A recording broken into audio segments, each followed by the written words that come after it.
Hi everybody, welcome down to the Peak Common Golf Academy here at Jumeirah Golf Estates. My name is Andy Carter and today we're going to be talking about the grip whilst we're chipping and we're pitching.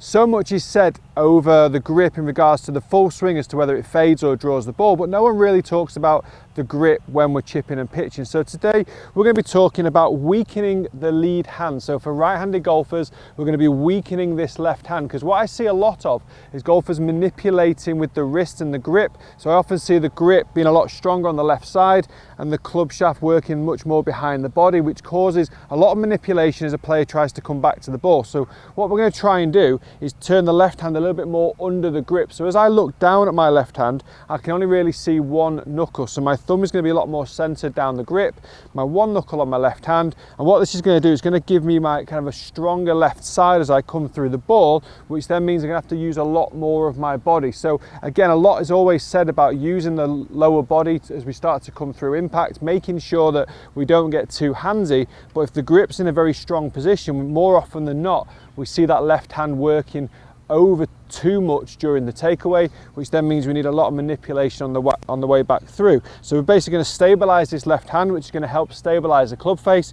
We're going to use the shoulders and the hips and work them together, and then make sure we kind of come back to the ball with a stable club face and much more consistency in what the body's rotating down into the golf ball. Okay, so some of the basic fundamentals around pitching is that we generally go for a slightly narrower stance, put a little bit more weight onto the lead foot as well. So in this case for me, it's a bit more weight into my left side. The shaft of the club is going to be edged slightly towards the inside of my left leg. And as we're talking about the grip there, I'm going to grip the club a little bit more into the palm of my hand, making sure that as I hinge up, I can only really see one knuckle.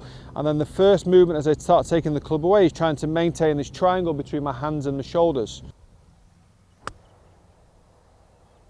Because there's a lot less manipulation from the grip and the club face, the ball actually pops off the face a lot softer, so it comes off the face with a lot less ball speed, which means when the ball actually lands, it lands softer with a lot more spin. And I think generally I can find the middle of the club face a lot more consistently, which therefore gives me more backspin and obviously makes the ball stop faster as well. So all the movements that we're making in this golf swing now produces more spin, a little bit more height, but a lot more consistency in the quality of the strike. Again, a lot of hand manipulation during the golf swing. It's very, very easy to start hitting the toe and the heel, and that's something we see a lot of, and to be fair, something I've done in the past myself. So golfers that do have that stronger left hand grip, once they pull the club on the inside, they're often then trying to find a way kind of back to the ball, which often gives us off center hits and varies the way we strike the ball. So the ball sometimes may land on the green and release, other times it may stop a lot faster, and there's going to be very inconsistencies to the outcome. So we want to try and make sure from that left hand grip, as we start rotating the shoulders, we start moving the hips, we're really trying to utilize